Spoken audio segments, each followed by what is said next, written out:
السلام علیکم خواتین و حضرات، میں ہوں وکیل احمد بگرال۔ کلاسک ٹی وی کے پلیٹ فارم سے آپ سے مخاطب ہوں۔ خواتین و حضرات، جیسا کہ آپ جانتے ہیں کہ ملک پاکستان اپنی تاریخ کے انتہائی نازک صورتحال سے گزر رہا ہے۔ چائنا سے شروع ہونے والا ایک وبائی امراض، ایک وائرس جو کہ اس وقت دنیا کی کثیر تعداد تقریباً 200 سے زیادہ ممالک کو متاثر کر چکے ہیں۔ متاثرین میں ہمارا ملک پاکستان بھی شامل ہے۔ گو کہ ہمارے ملک کی جو صورتحال ہے وہ بقیہ ممالک سے کافی حد تک بہتر ہے، جو کہ اللہ تعالیٰ کا خاص کرم ہے۔ اگر ہم فرانس، اٹلی، امریکہ، برطانیہ سے اگر خود کو کمپیریزن کریں تو الحمدللہ ثم الحمدللہ ہمارے حالات کافی بہتر ہیں۔ خواتین و حضرات، کرونا وائرس ایک ایسی وبا ہے، ایسا وائرس ہے کہ جس کی ابھی تک کوئی دوا ایجاد نہیں ہوئی، جس کی کوئی ویکسین ایجاد نہیں ہوئی۔ اب تک کی تحقیق یہ کہتی ہے اس سے بچاؤ کا واحد حل صرف سماجی فاصلہ رکھنا ہے۔ اگر ملک میں لاک ڈاؤن کی صورتحال پیدا کی گئی ہے تو ہمیں اس وقت ملک پاکستان، حکومت پاکستان کی مدد کرنی ہے، خود کو محدود رکھنا ہے، میل ملاپ میں کمی رکھنی ہے، ایک دوسرے سے ہاتھ ملانا، گلے ملنے سے پرہیز کرنی ہے، صفائی کا خاص خیال رکھنا ہے۔ کوشش کیجئے گھروں میں محدود رہیے، گھومنا پھرنا، چلنا پھرنا اس سے پرہیز کرنا ہے۔ اگر زندگی رہی تو یہ سب کچھ چلتا رہے گا۔ خواتین و حضرات، ایک ایسا وائرس ہے جو ہمارے درمیان موجود ہے اور خدا نخواستہ کہیں نہ کہیں ہم اس کی مدد بھی کر رہے ہیں اس کو پھیلانے میں۔ اگر ہم خدا نخواستہ میں اس کا شکار ہوں تو میں نہ جانے کتنے لوگوں کو متاثر کر سکتا ہوں۔ اگر میں اپنے آپ کو محدود کر لیتا ہوں تو میں اس وبا کو وہی اپنی موت خود مرنے میں مجبور کر سکتا ہوں۔ وہ وائرس وہی ختم ہو جائے گا، میں خود بھی محفوظ ہو سکتا ہوں، میرے چاہنے والے میرے عزیز و اقارب بھی محفوظ ہوں گے۔ تو ہمیں اس کے خلاف جہاد میں اپنا حصہ ضرور ڈالنا ہے۔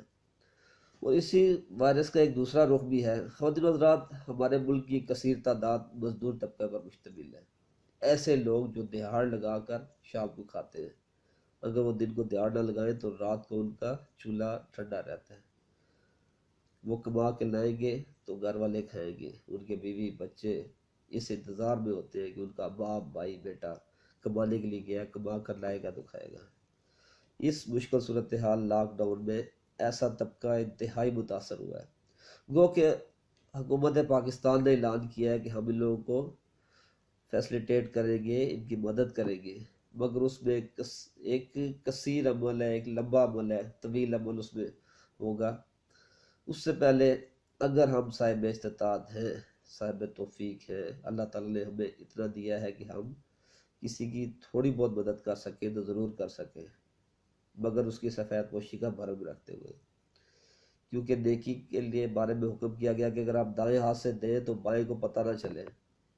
تو خدا را دکھلاوے سے پرہیز کرتے ہوئے اپنے ارد گرد لوگوں کا دھیان رکھنا ہے۔ ہمارے ارد گرد رہنے والے معاشرے میں لوگ غیر مذہب ہو سکتے ہیں، عیسائی ہو سکتے ہیں، کرسچن، کچھ بھی، سکھ ہو سکتے ہیں، بدھ مت ہو سکتے ہیں، شیعہ سنی کچھ بھی ہو سکتے ہیں، اس چیز کا حساب انہوں نے خود دینا ہے۔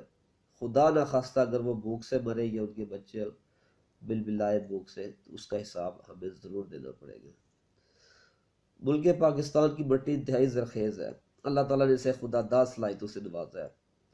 یہ ہمیشہ بڑی استقامت والی، بڑی جد و جہد والی قوم رہی ہے، جو کہ وہ ملک پاکستان بننے کی عظیم جد و جہد ہو، ہمارے بزرگوں کی لازوال قربانی کی داستانیں ہیں، خواہ وہ ملک پاکستان میں آنے والا زلزلہ ہو یا سیلاب ہو، ملک میں چھائی ہوئی دہشت گردی ہو، دہشت گردی کا ناسور ہو، اگر ہم اس کو ختم کر سکتے ہیں، ہم اس کے اگینسٹ لڑ سکتے ہیں تو یقیناً ہم کرونا وائرس کے خلاف بھی ضرور لڑ سکتے ہیں، اور انشاءاللہ ہم اس کے خلاف لڑ کر ضرور کامیاب ہوں گے۔